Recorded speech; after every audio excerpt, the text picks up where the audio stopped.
¡Ajo! ¡Qué solazo para un negro! ¡Qué frescor para una fe!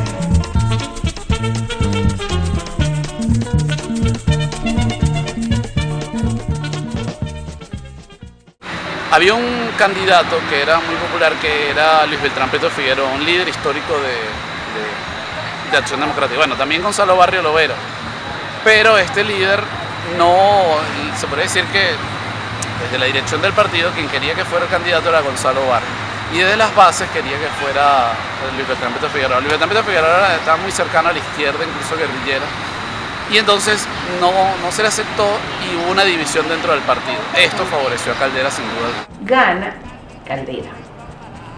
En esa época hubo un muy poquito margen, que fueron apenas 30.000 votos de diferencia con el candidato del candidato adentro.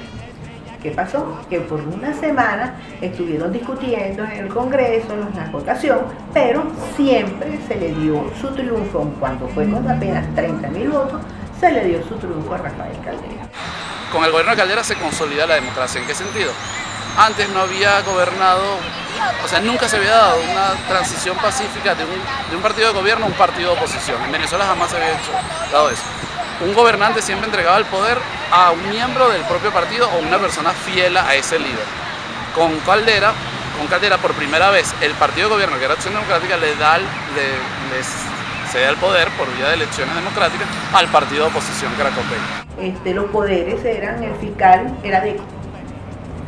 Siempre había la contraparte de un gobierno del otro partido político. Había una promesa de mejorar el nivel de vida del venezolano, y eso fue uno de los objetivos de Caldera, y esto se logra. Y otra promesa era que desde la perspectiva cristiana se tenía que promover el consenso, el acercamiento de los guerrilleros, y esto se va a lograr con la pacificación. La época de Caldera fue una época de transición tranquila. Las guerrillas que estaban en el Cerro Negro del estado Guárico, entre esos guerrilleros que recuerdo en este momento estaba Teodoro Pekov, pero Caldera llegó a pactar con ellos a que fuera una época de tranquilidad. Seguimos entonces en una época de tranquilidad, más allá de esto que yo recuerdo, una época de tranquilidad en que sí, como no, había un homicidio, había un robo, pero eran relativamente, para la cantidad de personas, eran pocos. El principal problema en la década de los 60 para Venezuela era la consolidación del régimen democrático, que se había iniciado con el 23 de enero del año 58. Se había pasado por el gobierno, estaba en el gobierno de Raúl León y se había pasado por el gobierno de Betancourt. Pero se puede decir que la guerrilla, que era, se puede decir, una amenaza a la democracia, no había sido pacificada. Había sido derrotada militarmente, pero no se había pacificado. Entonces había una serie de grupos guerrilleros que tenían en unas zonas de Venezuela, especialmente la guerrilla urbana. Existía una guerrilla urbana que hacía atentados, mataba a policías, y entonces toda esta situación, se puede decir, especie de guerra civil, no se había resuelto todavía. Las cárceles sí existían, por supuesto, cárceles como el obispo, la cárcel de la Catia, que incluso Caldera la mandó a desocupar y la hizo, la demolió, esa cárcel, porque allí había mucho hacinamiento, había mucha corrupción, y entonces fue demolida y esos presos fueron regados por toda Venezuela. En el año de Caldera también hubo algunas riñas había muchos muchachos de la izquierda que patrocinaban entonces huelgas en la Universidad Central, y había muchas escaramuzas, se quemaban muchos autobuses, se quemaban muchos carros los pobres carros de la electricidad de Caracas siempre salían quemados. Hubo mucho tirapiedra en esa época. Entonces, bueno, ¿qué pasó? Caldera tuvo que cerrar e intervenir la UCB durante, creo que fueron 2 años. Podríamos decirse que del pacto de punto fijo había como un acuerdo en lo que tenía que ser el desarrollo económico. Había una idea de que el Estado tenía que estimular otras actividades, y esa fue la manera de diversificar la economía. O sea, se le daban facilidades de crédito a la empresa privada, había bueno, ya desde la época de López existía la idea de planificación económica, o sea, había un plan de la nación, y en ese plan de la nación la empresa privada se unía y apoyaba. Entonces, lo que se hizo fue estimular la empresa privada con créditos blandos, es una de las formas, y adaptándose o uniéndose al plan de la nación.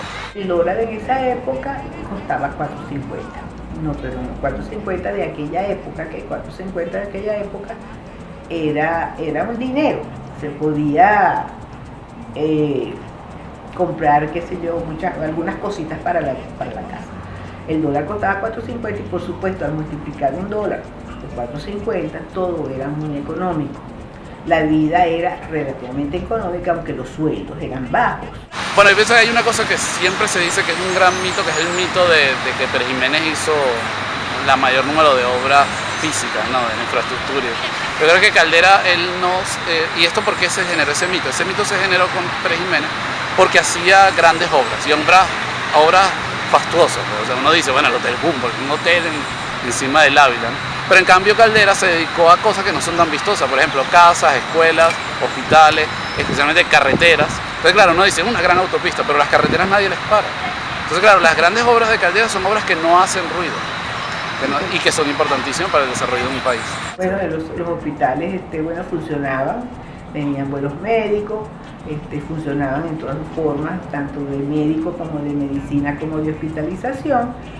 Y lo más importante fue que apaciguó la guerrilla.